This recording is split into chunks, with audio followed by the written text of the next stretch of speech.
Hi, my name is Carrie Sawyer, and I am the host and founder of the Inclusion First Project, where we are answering all of your questions on anti-racism. I would love to welcome my incredible guest today, Erin Rocchio from Evolution. Erin, please say hello to everyone and introduce yourself. Hi, Carrie. Hi, everyone. Thanks for having me. I'm really thrilled to be here. My name is Erin. I am an executive coach and consultant with Evolution. And we are a boutique consulting firm, coaching firm focused on high-tech, high-growth startups. And this conversation we're having today, Carrie, is just so vital. It's one I'm having every single day, personally and professionally. So thrilled to be here. Awesome. Thank you so much. So we are going to go through kind of what this session will be like, and then we're going to spend the majority of the time answering questions. And so if you have a question that you haven't pre-submitted, please feel free to place that into the chat or into the Q&A. We will definitely try our best to get to as many questions as possible today. And yeah, we're looking forward to having this conversation, like Erin said, with everything that is going on, that has been going on.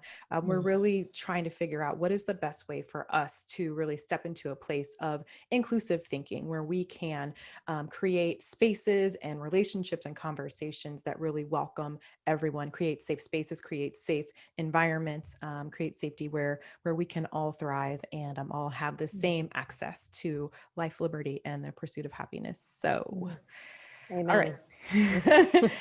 Okay, so I'm going to share my screen just so we can go over the just the flow for today, and then we will start also by creating this safe space. So again, we are talking all about your number one most important questions to anti-racism. In fact, we are actually, the Inclusion First Project is currently collecting 1,000 questions. So thank you in advance, and thank you also for everyone who has already submitted a question. And as we're continue to have this dialogue, as new ideas and questions are sparked, please continue to submit those to us. And so today's flow, we're going to first set the collective tone, then we're going to offer some definitions. And I always love to do this because, we're talking about anti-racism and allyship. Like, what does anti-racism mean in the context of this conversation? What is allyship? So we can set that foundation. And then we'll jump right into the submitted questions. And we have some great questions for you today. And then again, if you have other questions, put those in the Q&A and we will pepper them back and forth and go back and forth between what we're getting live and what we've already gotten as well.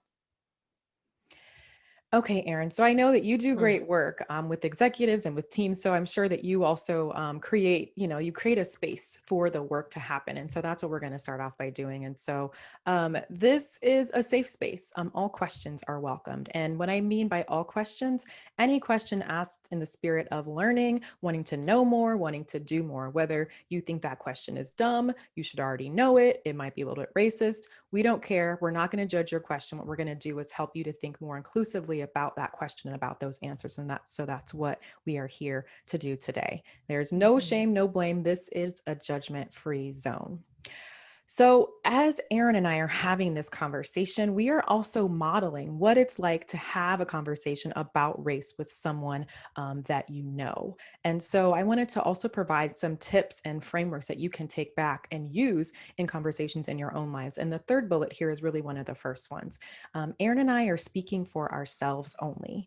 I'm not speaking for all Black women, all Black people. Erin is not speaking for all white women, all entrepreneurs, all San Diegans. She's speaking as herself and her experience, and the same for me. And so as you're out there in the world having these conversations, set aside all assumptions, all stereotypes, and really just focus on the person in front of you, who they are and what they're telling you is their experience at the time, because that is really the only way that we can connect and connect in an authentic way.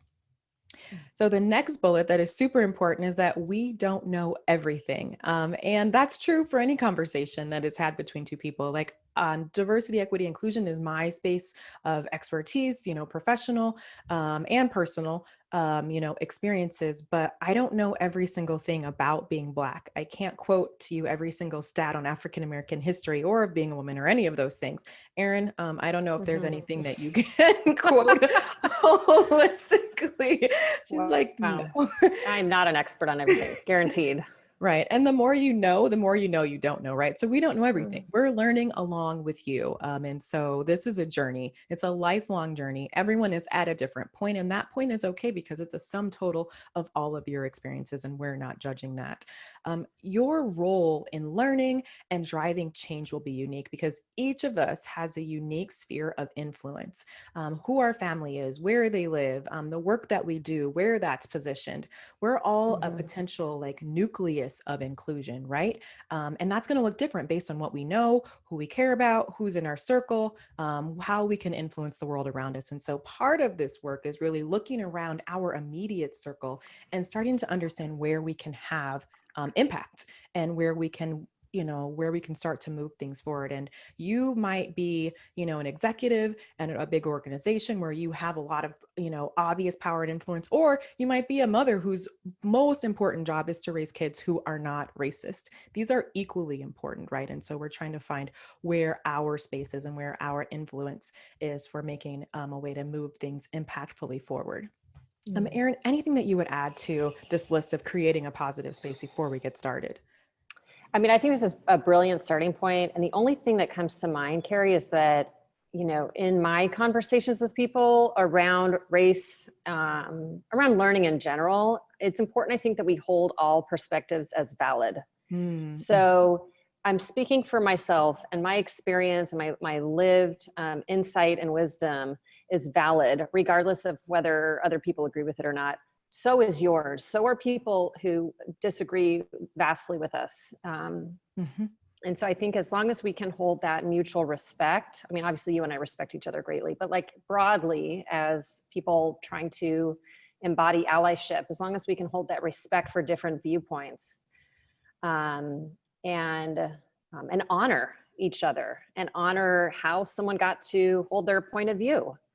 I think that's going to be, people know if you're judging them, even if you say, oh, it's judgment free.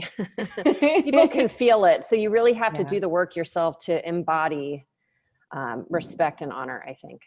Yeah. I think that's a great addition. I might even add that in going forward, because it's such an important thing to remember. All the experiences are valid, and that element of respect and true respect, not just lip service respect, because we can feel the difference. If I judge a question, you're going to feel that, you're going to hear that. And we're not perfect, right? So we're all constantly trying to be better and do better. But I think that starting point of acknowledging the validity of everyone's experiences is super, super critical. So okay, so we are going to jump into some definitions. The first one is anti-racism. And so this is a definition from the group Race Forward, and I like this for its simplicity. Anti-racism is the work of actively opposing racism by advocating for changes in political, economic, and social life. And so what I want to pull out here, firstly, is it's the work of actively opposing. In anti-racism, there really is no neutral. There's no Switzerland. There's no like silence, because if you are silent, you are not stopping and you're not interrupting the racism that's happening in the systems or the conversations or relationships around you, right? And so being that interrupter, that really represents anti-racism. And then we have this idea of it being in political, economic, and social life. So politics, our government, how that works, economy, how money moves, how people have access, and then social life, which is really encompassing everything else, right? So anti-racism is something that touches all areas of our lives. And we have an opportunity to both start to understand what that looks like, and then how we actually make a difference, how we actually interrupt the systems and patterns and policies of racism that exist around us. So Erin, Carrie, yes. can I just jump in real quick with a please. thought here? I'm sorry to interrupt you, but one of the big shifts that's helped me in this learning journey is understanding that racism is a system. Racism is different from discrimination. So individual prejudice, individual bias, individual discrimination, and anecdotes are one thing, and behavioral, but we're talking about actively breaking down systems and structures that keep that individual prejudice in place. And looking at it from that perspective has helped me tremendously kind of get out of my own way and say, well, I'm not prejudiced and I'm not racist and I'm not discriminatory, and say, but the systems that I live in and operate in are. and they're harming people. So if I'm not actively, to your point, dismantling them and interrupting the systems and structures around me, then I'm keeping those structures in place. So I might not be like an individual racist, but I'm supporting racism, right? And so that was a helpful thing for me. I just wanted to throw that in here for our folks listening. No, I love that. And I think that's a great way to expand on this. And please interrupt me at any point with any insights that you have as we're going, because it is about like the system versus the person. And I think what you said is exactly right. Like a lot of people are like, I'm not racist. So this isn't something that I really have to like get involved in, right? But I mean, I would even push back and say that because the systems that we exist in are racist, we all have racism built into us, into the way that we think, into our biases, into the way that we interact with other people. And the work is really starting to both acknowledge, understand, and then do something to disrupt that. And so here is another just kind of definition. So anti-racism is used to describe what it means to actively fight against racism, rather than passively claim to not be a racist or be a not racist. And so in the realm of anti-racism, you'll hear that term like not racist or I'm not a racist, and how that embodiment kind of gives people like a pass because I'm not racist. I don't have to actually do anything. Erin, in your conversations, like how often does the idea of I'm not a racist come up, and what does that look like? A lot. I mean, I get this in a personal domain. I get this in a professional domain. Although I have to say, I've been really proud of the people that I work with, both from my clients and colleagues. People are at least in that realm, are very aware and actively doing work to support anti-racism. But it's more on a personal level where I have friends and family members and, people in my inner circle who they say, well, this is not my fight. This is not my responsibility. I'm not a racist. Or I have an anecdote. My favorite / worst one is when someone says, I have an anecdote to tell you why I'm not a racist. And my basically what I just shared with you is my response to all of those, which is I hear that. That's wonderful. You've got a Black friend. Yay. Good for you. I'm very happy to hear that. And we're separating out or distinguishing individual patterns of behavior versus systems and structures of oppression. Right. And so, then they're like, oh, well, I never thought about it in that way. Then we can have a productive conversation. It takes it out of the I'm wrong, you're bad, you're wrong, I'm bad kind of, right. Out of that realm. Binary thing that's not helpful.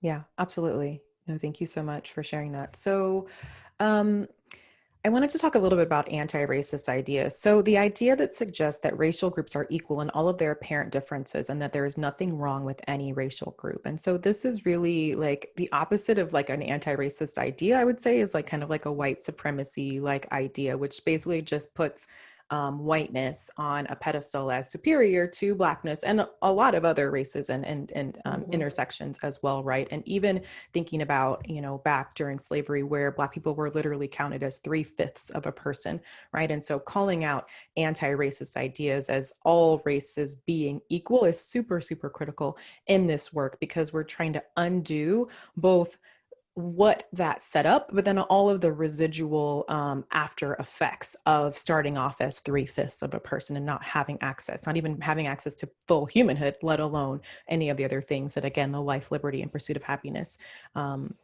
would allow for people. And I just think this is an important thing to call out because, I just feel like it is so. And you know what, Carrie, I would just say that what you just mentioned is so important. Like it hits me in my chest, right? The fact that, especially for those that are white like me, we're swimming in a world where whiteness is centered. It's the be all end all. And then we're comparing everybody else against our whiteness. We don't even know we're doing it. So until you really dig into this work, we're always looking at it through that bias. And we can't hold all racial groups as equal when whiteness is at the center. Right. And I really got struck by what you said. I thought it was very powerful. So, this, if people listening and participating in this get nothing else, it's just take a look here. Where are you holding your own race in regards to others? Yeah, absolutely. I really love this quote by Ijoma Oluo, and she wrote the book on Let's Talk About Race. And so anti-racism is the commitment to fight racism wherever you find it, including in yourself. And it's the only way forward. And so this idea of racism being out there in the systems and the policies, but then also the impact that those systems and policies have on us as people and our own prejudice and supporting our own biases against ourselves, against each other. It's all wrapped into one, and this active pursuit of trying to uncover these and disrupt. Yep, love it. Okay, so we're going to talk a little bit about allyship. So, Erin, I have this definition of allyship, but I would love to hear, like, how do you define allyship? What does that look like in your world? You know, to me, allyship is a verb. It's a commitment. So I personally hold it as not some status to achieve. I don't have it as a goal. It is something that every day I wake up in a commitment to be consistently a support and advocate activist for Black people in this case, but all people of marginalized groups. Right now, my focus is on Black people, given the conversation we're in. Mm-hmm. So it's a commitment, it's active, it's daily.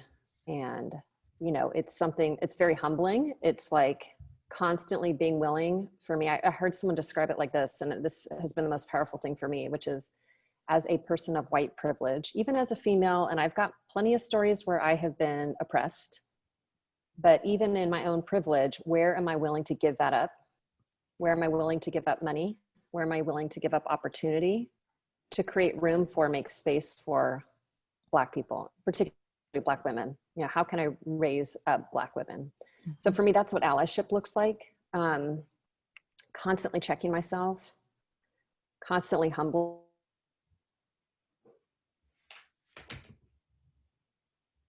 No, I don't know.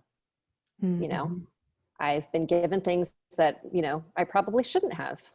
I've been given access and opportunity that I need to now make room for others.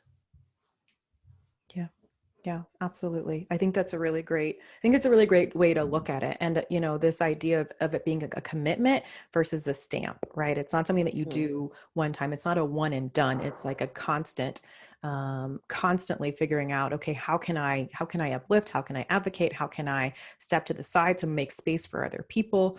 And creating that as part of like just your daily interactions, right? The daily ritual, the weekly rituals of being alive, being at work, being at home, being everywhere in between, because allyship, it's not something that happens just in one space. You have the opportunity to do it so many places, right? And being able to see that and take advantage of that as well. Yeah, absolutely. So here's a little cartoon, I think that does a really good job of talking about allyship. And specifically, it talks about being an ally in training. And I love this again, because again, it's a constant thing. We're always learning, we're always evolving, we're always growing on and learning how to do more and be more. And so just these 4 just simple areas. So understanding your privilege. And Erin talked a little bit about that, knowing that, you know, everyone has privilege. You are on this call right now, you have internet. That's a privilege. Like, we're not saying that your privileges are bad or things to be feel guilty about, but it's how are you using your privilege, and specifically, how are you using it for good? As a white person, the color of your skin has not gotten in the way of the different opportunities in your life, right? And a lot of most brown people cannot stay the same. And so that really is what white privilege is about. The color of your skin is not something added to the hardships of your life. You may have lots of other hardships, but the color of your skin is not one of those. And so understanding that, and then being able to use that privilege that you do have for good. And the second thing here is listening. So how are you listening to the groups around you? How are you informing yourself? How are you making space for those voices? And Erin also talked a bit about that, but not just listening to react or to respond, but really learning how to listen to understand, becoming that detective, that observer, asking questions. Tell me more, explain to me. I want to understand a little bit deeper about X, Y, Z. That's such a critical part of being an ally, is really starting to understand, starting to empathize, and grow your knowledge around the experience of people who are different than you. And then number three, speaking up, not over. And so this is really, okay, how do you find that delicate balance between when is it my turn to speak up and when is it someone else's turn to speak up? When is it my opportunity to uplift voices that need to be heard? And when is it my turn to uplift the voices because they're not in the room with me to, to be able to speak their part and bring their important perspective to the space or to the conversation. And so this is like, it's a delicate dance. And that's one thing that we're learning how to do in the pursuit of anti-racism and allyship. And then number four, which is probably my favorite one, like mistakes happen. So sometimes you mess up, but when you do, just apologize and figure out how you can do better next time, right? And so this one is really, we're all going to make mistakes. As we continue to talk about race and as we continue to have this with new people in new situations, we're going to put our foot in our mouth. And how do you stand back up with integrity? How do you apologize and how you go to learn more so that next time you're in that situation, you're more informed, you have more practice. And I think this is one that people really, they stay silent a lot because they don't want to make a mistake. And I think that is like, that's really the only mistake, because even if you fall down, there's so much learning in that. And if you hadn't put yourself out there, you would never have got that learning and been able to stand up even stronger the next time.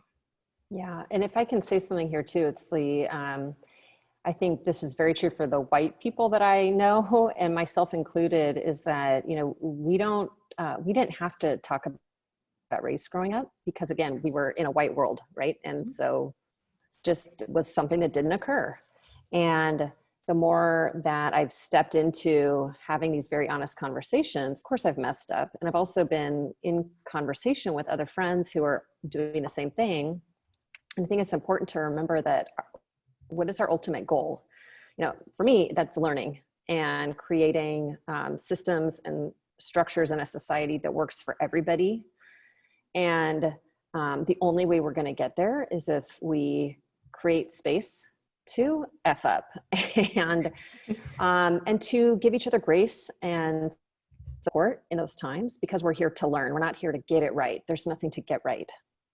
I have to remind myself of that all the time, as a recovering perfectionist. I know. It's about learning. It's such a hard thing being a recovering perfectionist. Okay. So that you could see, I tried to like cover up the F word on that. I've never had an image. It's like it fell off, but how is that possible? Like I have no idea how that's even possible. Perfect. So, it is.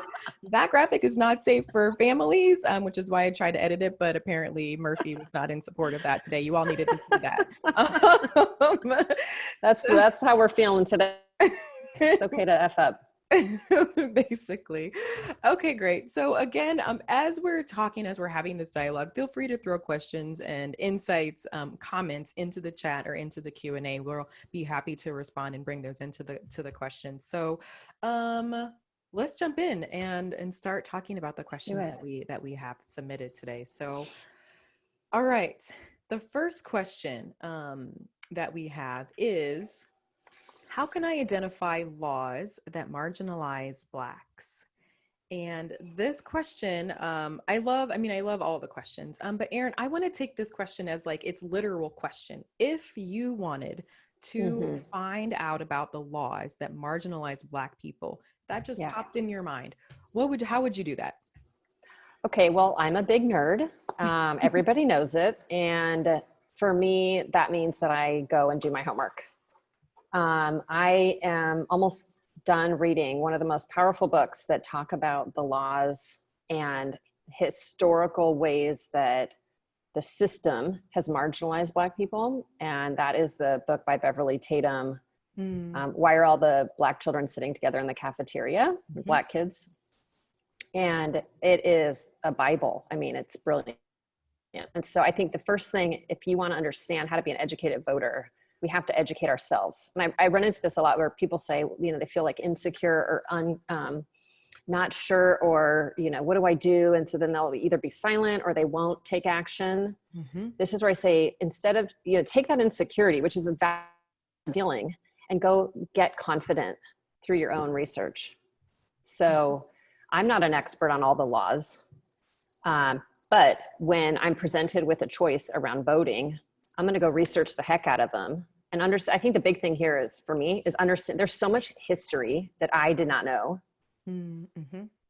about today. So we look at the protests and we understand, like, maybe some folks are confused. Why are people protesting in certain ways? It's because there's so much history attached to our present reality. If you're not aware of that historical context, you can't be an effective, educated citizen today. Mm-hmm. So that's what I would simply say is, like, go do your homework and check out that book by Beverly Tatum. Also, the other really great one is The New Jim Crow, Mm-hmm.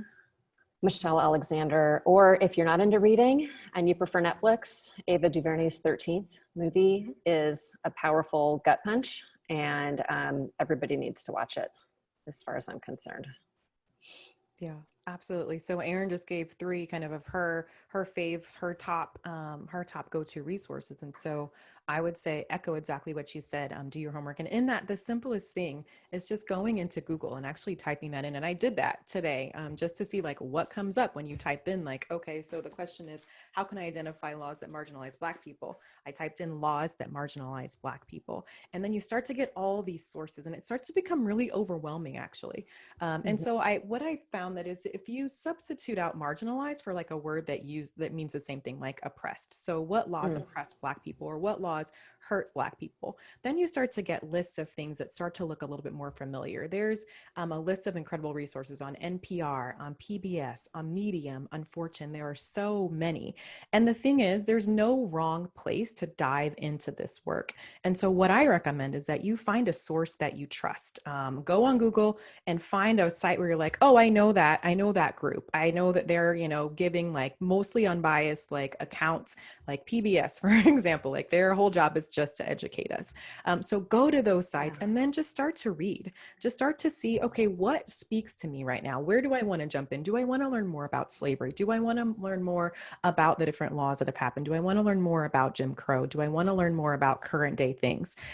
Because there's no wrong place. And there's so much, right? And what you're trying to do is figure out, where can I have the biggest impact? And so that starts with where your interests are, right, as well. So Carrie, there's so many. One thing that, this may sound kind of silly, but a couple of years ago, I just started following certain folks on Instagram because I'm like, I need to get more perspective in my feed. I'm like staring at puppies and babies all day long, which is great. I love me some baby photos and post them constantly. And I want to use it as a place of education. And so that's one thing I would encourage people to do too, is like, as you're reading a story on Instagram, or go to PBS's Instagram, and then they've got authors, start following the authors. These are credible professors usually, at great institutions, and then follow the people that they post. I mean, it's like, you can go down the rabbit hole in a positive learning way, educational way, and feel a little bit more equipped. Yep, absolutely. I'm going to throw in one of these links that I found to be really valuable into the chat right now. This is the NPR list. And I like this list because it's a little bit smaller. Some can be really long. You're like, where do I start? But this one actually is a little shorter. It books, podcasts, videos, etc. But it also gives a little blurb about what each one is like. Some of the things that Erin mentioned are there. And as you're doing your research, say you like look at 4 or 5 different articles that have lists, right? So you're going to start to see some repeats. Those repeats are going to be some of like the key texts, the key authors, the key thought leaders in this space at this time. You'll see Beverly Tatum's book. You'll see a lot of others. So if you can narrow it down to just the ones you're seeing repeated, those are all surefire places where you can start as well. Yeah, that's great. Okay, great. Okay, so here's and I love this question as well. So, and I would love to hear your thoughts on it, what you have done. We started to touch on this a little bit already, but so how do you easily explain to someone who says, I'm not a racist, that they might actually be saying or doing something that is racist? How do you do that? I mean, the best thing that I have found to disarm someone in a space that could be really charged is to start with inquiry and ask a question. So, and also affirming what they're saying. So these are kind of some basic skills that I use. Then we could kind of wade into more difficult topics. So if someone says, but I'm not a racist, I might say, that's fabulous. I'm so happy. That's great. Good for you, And You know, what about this conversation feels really difficult, or what are you afraid of? And or what are some spaces that you're in that, you know, you might have an opportunity, like we talked about, to bring in more diverse voices or faces. And, you know, so whatever the context of that specific conversation is, I might just use questions like we're doing today. So slowly wade in, because it's not, there's no judgment in a question. It's like, I'm really curious. And it also opens up their mind to say, okay, we can take that whole very charged, loaded statement of I'm a racist or I'm not a racist and put it aside. So it doesn't actually, like, yay, good for you. And it's not actually what we're talking about right now. Mm-hmm. You know, it's not you and your identity. We're talking about where you have influence and how you can make a positive impact. So that's kind of what I would do. What's been working for you, Carrie? Because you've been engaged in a ton of these conversations. Yeah, I feel like the second you think about calling someone a racist, like that's going to put someone on the defensive right away. So this is a good question, and just knowing that you can't do that. We're not trying to put someone on the defensive. What we're trying to do is understand a little bit more about where they're coming from and maybe why they either said or did the thing that they said or did, right? And so one thing that we talk a lot about is getting someone to kind of explain their thoughts, or, you know, if they made a statement that was a little bit off, tell me, like, what did you mean by that? And, you know, in some cases, having someone repeat what they said will actually like trigger them to know, like, oh, what I said actually was a little bit iffy. And maybe that's not what I meant to say, right? This is more what I meant to say. And then there's the idea that, okay, so tell me a little bit more what you meant about that. And you can let people know, like, when you said that, it made me feel like this. And so it's kind of that idea of like your intent versus your impact. And we have no idea what anyone's intent is, but we do know what the impact was on us, and we can speak to that. And using I statements, right? Like not blaming, because again, we're not trying to put them on the defensive, but when you said this, it made me feel like this, and this is what I was thinking, and this is what comes to mind for me. Right. And so in that, helping them to understand what that impact was on you, and was that something that was intentional or unintentional? And so being able to talk through that a little bit, and letting them know. And you have this, like this opportunity to, we talked before in our little preview video about calling someone in versus calling someone out. And so creating that safe space to have this conversation. I also think that it matters who it is that you're talking to and how you know them, right? Like, is this a person that you love and care about? Is this a friend? Is this someone at work? Is this a stranger? I feel like that totally changes like how you might endeavor into into this conversation, right? And the more you know the person, the stronger the relationship, then the more grace. I mean, you need to give grace regardless, but you can, you know, really let them know that you're trying to understand them because you care about them, right? And you're trying to let them know what things are important to you and why this is such an important topic to talk about, and why we need to think differently to create this space where, again, everyone can live in the world where they feel safe, where they can thrive. And so taking that stance, and then thinking about, you know, when we're at work, okay, so again, finding that common ground. So in a relationship, it's because I care about you and I want to understand, right? We're making this connection. At work, we have a common ground as well. So how do you find that common ground, whether for us to, you know, work better on this project together, to create a better team environment, like whatever that is, finding that common ground and tying the conversation into that so that you can both work towards like what this solution is. Because at the end of the day, you want to reestablish that connection. Something was said or done that like disrupted the connection that you have with that person. You want to let them know, because it's very unlikely that they did that on purpose, right? But it's also likely that if they're saying and doing these things, it's also potentially impacting other people. And so how do you take that opportunity to stand up and disrupt that in a way that pulls them into the conversation, that you're able to become curious, to become that observer and that detective, and then really help to bring around your point of view as well. Yeah. You know, as you were talking, Carrie, I'm reminded there are some fundamental communication skills that are required when we're having a really heated, potentially loaded conversation around something like race. And some of the skills you just identified around self-awareness, around ability to distinguish someone's intent versus the impact. I mean, all of these take maturity and they take some practice. And so I just want to kind of call that out. And in fact, one of the things that I've seen with my clients, it's helping the most, is just giving people basic skills around how to have difficult conversations in general, before you can even wade into topics of race. The other thing that your response reminded me of is that these work best in person. And when we're not able to be in person, on the phone. Yeah. And doing this over text message, I've learned the hard way. Oh my God. Does not work. Not even a little.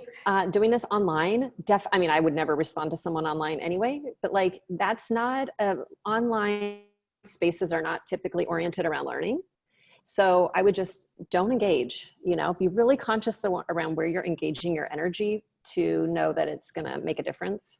Mm-hmm. And I think you're totally right. Like the strength of your relationship and the context in which this conversation is held is vital to set it up well. Mm-hmm. Yeah. So and be mindful of that.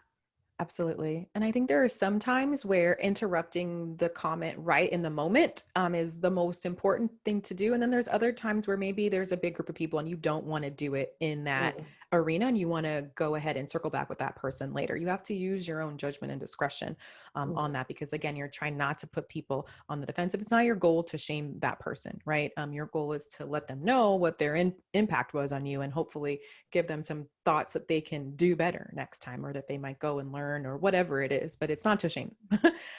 So how do you figure out where's the best way to have that conversation and then go and do that in a graceful way? So, and to Erin's point, it is basic communication, fundamentals of communication, being able to use those skills and leverage them.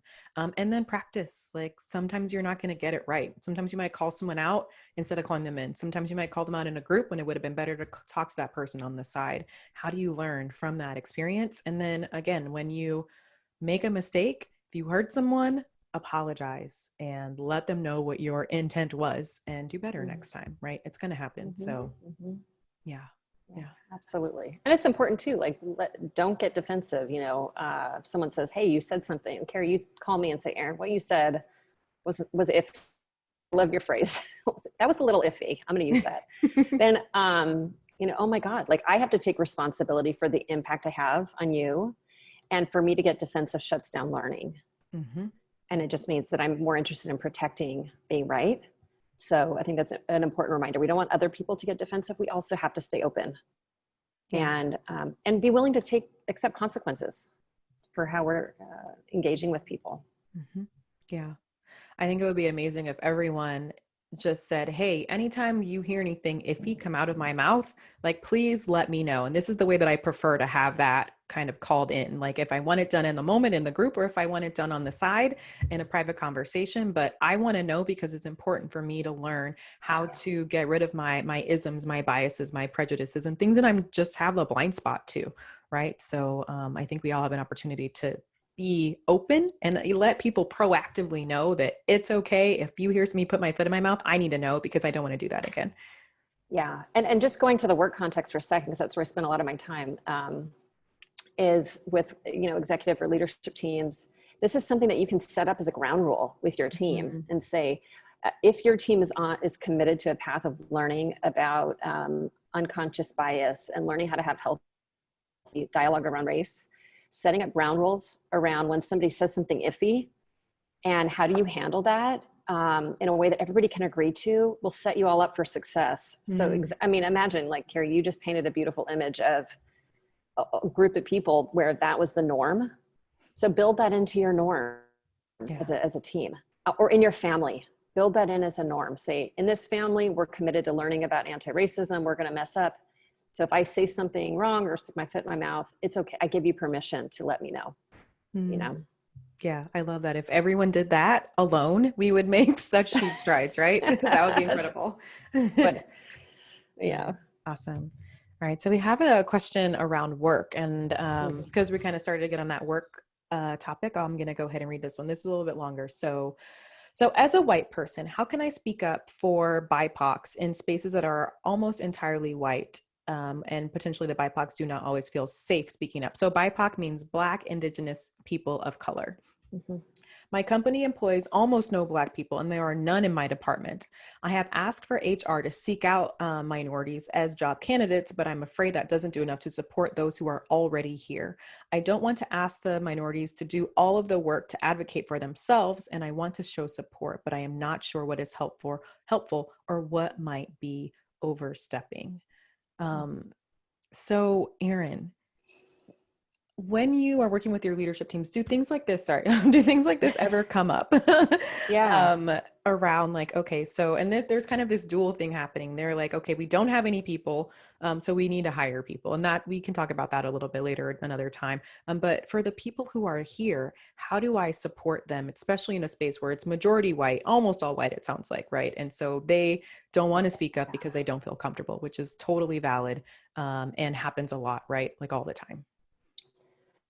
Yeah, I mean, I think it's important. You said something early on around where we have the ability to influence and control. And also, you know, if you take a look at that through a historical lens, why I feel like the workplace is the last place that reflects what's happening in our society. And so we look to solve the workplace for lack of diversity, but really like our whole country in the US is segregated by neighborhood. And so then we say, well, I'm only going to get my friend group from my neighborhood. And then now our social setting is segregated. And then we bring that right in to our workplaces and don't even realize that it's happening.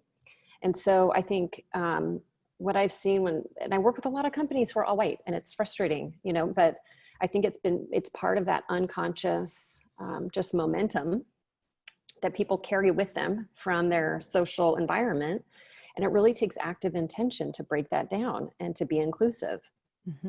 And so, I mean, this is a very big, loaded question. So I'll just give you a couple ideas. Yeah, And I'd love to hear your thoughts, Carrie. Like, yeah. for me, I always just start with the individual. Like, what do you have access to? What do you have control over? Are you a manager?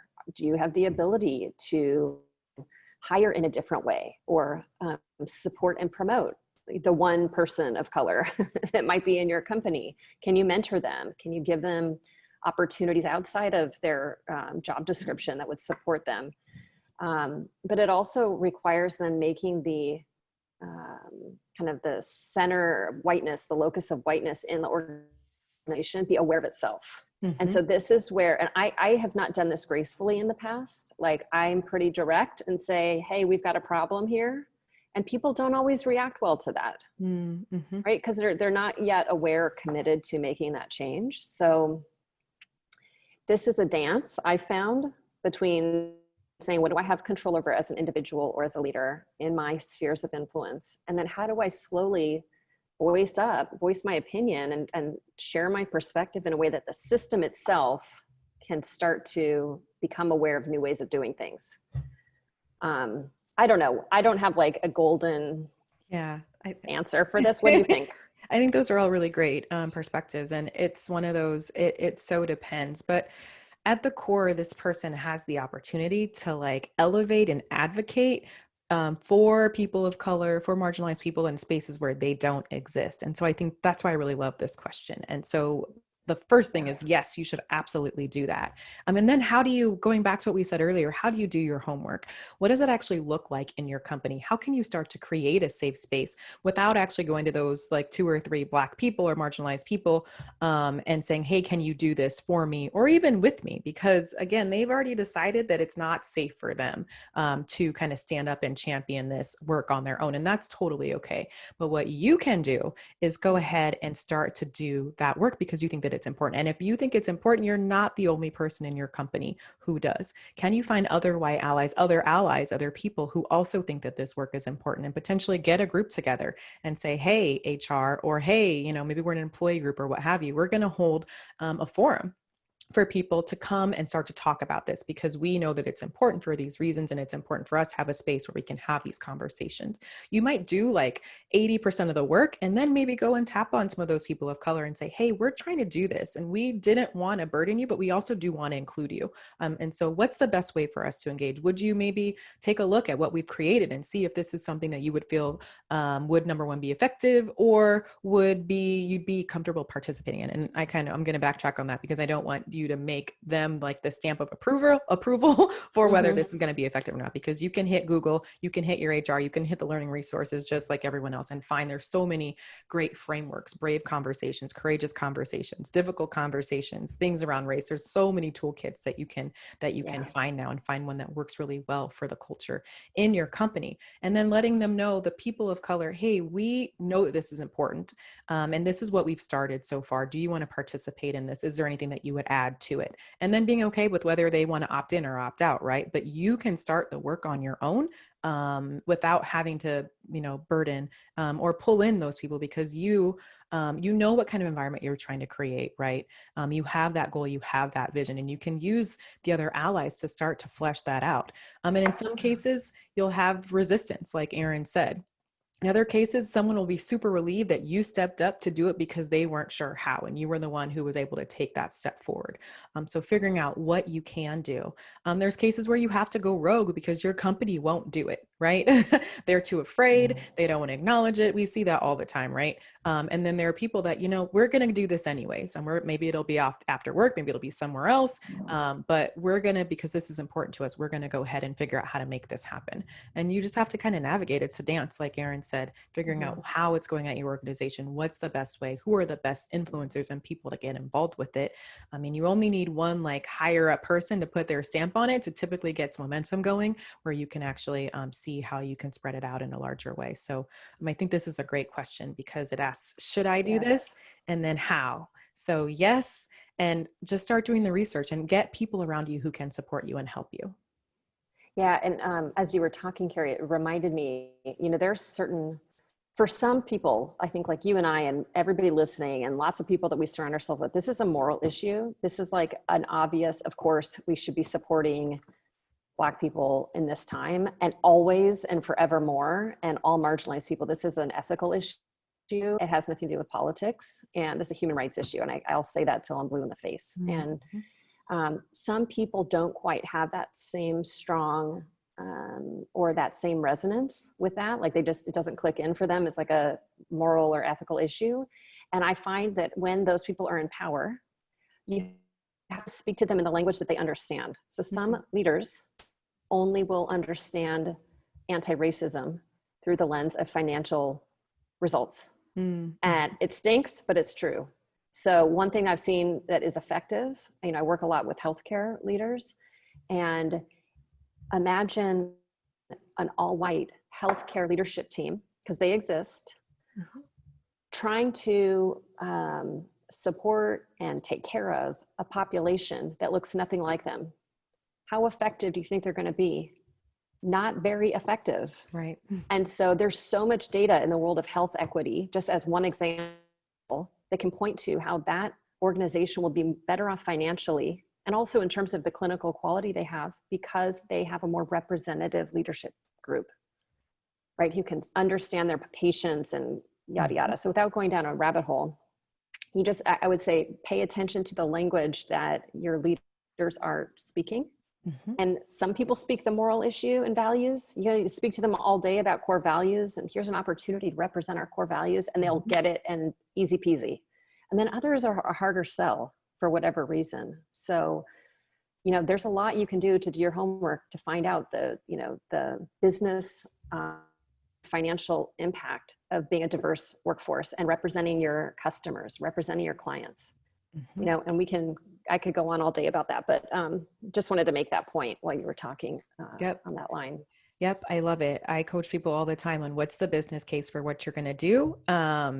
Because we need to do this, because it's important, doesn't work. So what are we doing? Why are we doing it? What's the benefit to the company for doing it? And what bad thing is going to happen if we don't, right? So just a mini business case will typically get people thinking like, oh yeah, we should do something, right? And then you're off to the races.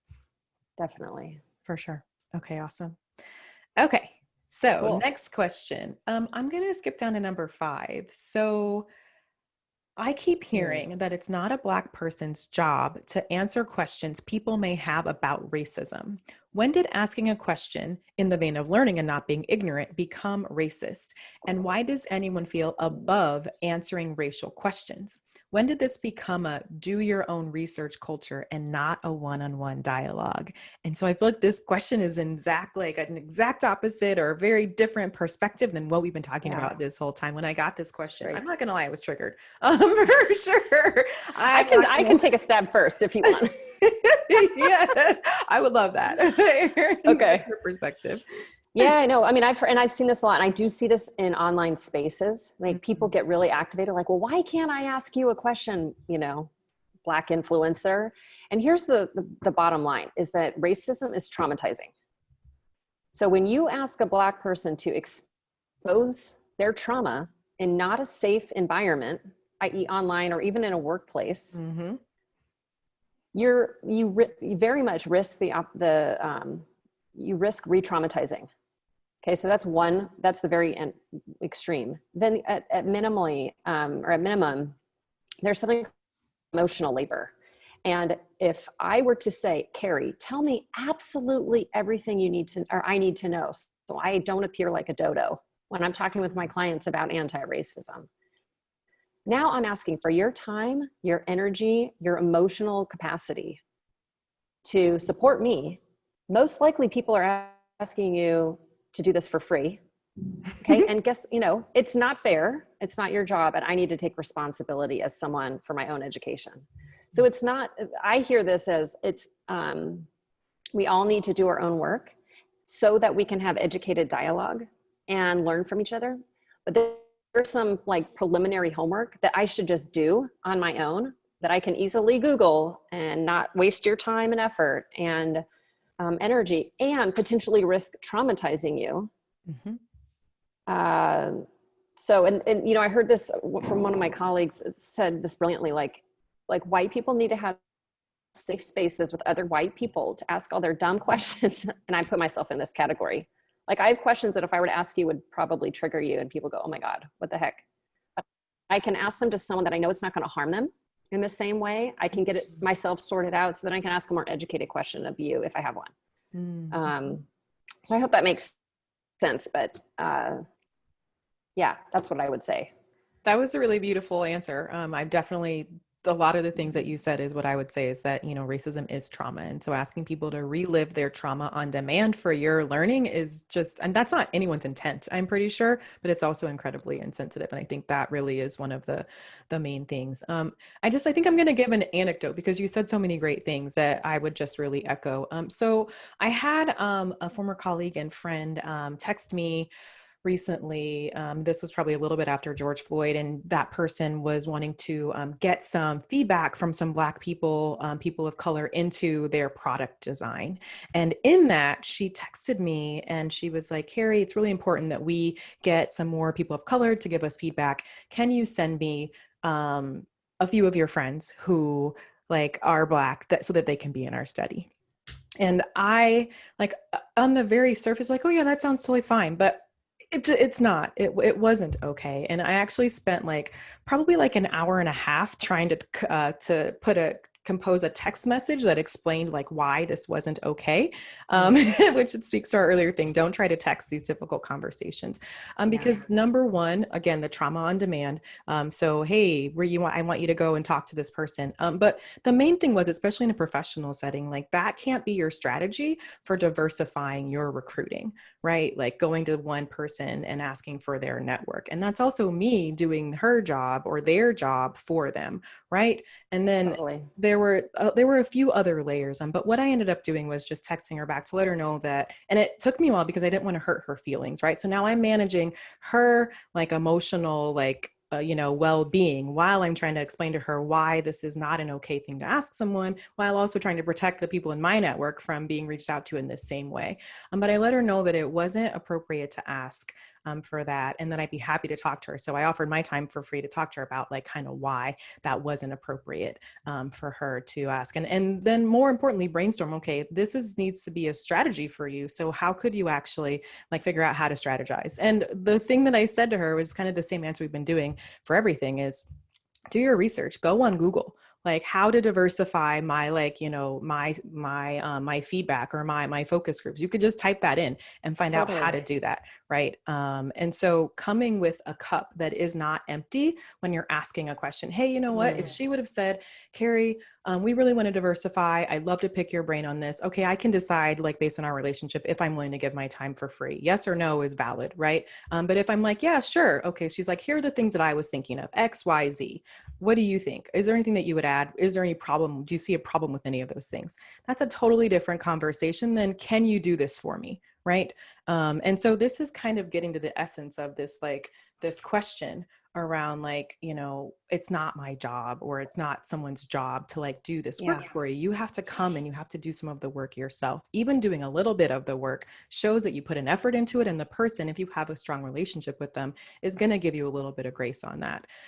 So I think it's such a layered question. There's so many different things that come up in this. But I think that it's important to think about when you're asking people what you're asking of them. Are you asking them to deliver trauma on demand? Are you doing work, asking them to do the work that you should do? And then what are the things that you can bring to the table to have a discussion if they're willing and ready to do that? And in the case of the, you know, George Floyd and everything that happened and all the people after that, certain days, like you can't, like everyone is managing the pandemic, the civil unrest, in waves, right? And if you hit me on a day where I'm low, I don't have anything to give to you. I'm doing this work. We're all doing things in our own way. I don't have anything to give. You might get at me the next day and I'm like, hey, you know, today I have something to give. And so understanding what we're asking of people and being okay and not being offended if they're not in the space to give that to you, because that's not your person or that's not the day. Go ask someone else or go do the work on your own. Come back later. I don't know. It depends. But I think it's just this wave, right? Well, and exactly everything you said. And if you have the ability to hire someone to actually do the work, you know, I think people don't realize DE&I, diversity, equity, inclusion work is a whole body of knowledge. This isn't something you throw in a text message, you know? So because I've gotten people that ask me this, hey, Erin, do you have quick thoughts on this? And I'm like, no, I'm going to connect you with a paid, you know, a professional, and I want you to pay them. And, you know, it's a Black woman, and you go pay them what they're worth, and don't, you know, I'm not going to give you free advice, and they should not give you free advice either. Yeah, So absolutely. hire them as a consultant, in my opinion. And I think, you know, there's so many companies who are trying to either hire diversity and inclusion people, promote diversity and inclusion people. Right now, sorry, that was my mouse. Right now, I would just go on the record saying no one needs unconscious bias training. What you need is to understand where your organization is in this space and the things that you need to do. You need to treat this like any other business problem. If you were redoing your IT like system, you wouldn't just like go and like pick the first out of the box solution. You would do your research. You would assess your current system. You would see where the gaps were. You would do the research on what are the different ways that we can fill in these gaps. And then you would make the decision, here's the best thing we need to do to move forward. Here's our actual ultimate goal. And here's how we get from A to B.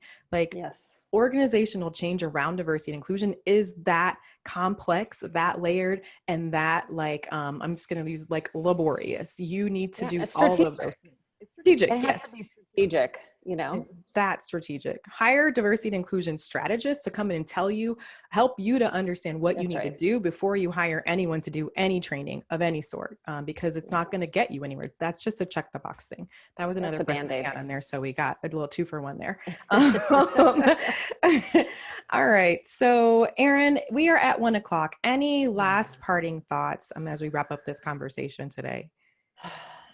One, I could talk with you all day about this, Carrie. It's been super fun. So thank you for being so open. Thank you. I'm just trying to say, I'm just looking through some of these previous questions and see if there's anything. Yeah. I mean, I think the big bottom line, like headline for me, for white people in particular, is this topic of racial injustice, racism, anti-racism does feel totally overwhelming. And just as you started this conversation with Carrie, I just want to end with, look to the places where you have control. You know, it took me months to figure out what was my locus of control in my professional life and in my personal life, and to say, where can I give money, give away access, provide opportunity, advocate, take action, you know, all of the different domains. And it starts with each of us in our own sphere. Period. And that's how we're going to have ripple across the system. And vote. vote. Yes. Awesome. Erin, you are amazing. Thank you so much for all of your really incredible insights. Thank you for being an incredible ally and for speaking on this important topic today. Everyone, love being with you, Carrie.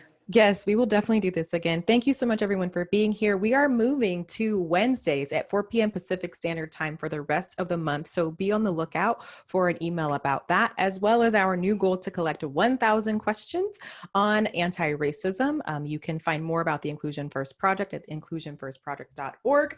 And Erin, tell us where we can find you. So I'm at a few places on the interwebs. My personal website is erinrocchio.com. I am a coach for Evolution, evolution.team. By the way, Evolution, I'll drop a link right now in the chat. We have a really also powerful DEI resource list. Shout out to Isabel, who's on the phone, on the call, who helped create it. Awesome. So I want to just share that with everybody. And I have to say this because we're live. I'm almost done with my book. I'm writing a book. It's called Wholeness at Work, Free Yourself from Burnout for Good. And it does include how systems of oppression affect burnout in the workplace. So there is content in there that directly relates to this. You guys check it out on my website, erinrocchio.com. Awesome. All right. Thank you so much for sharing that, Erin. I'm so excited about your book, and we will definitely have another conversation. So till next time, everyone, we'll see you. Thanks so much, everybody. Take care. Bye, Bye-bye. Carrie.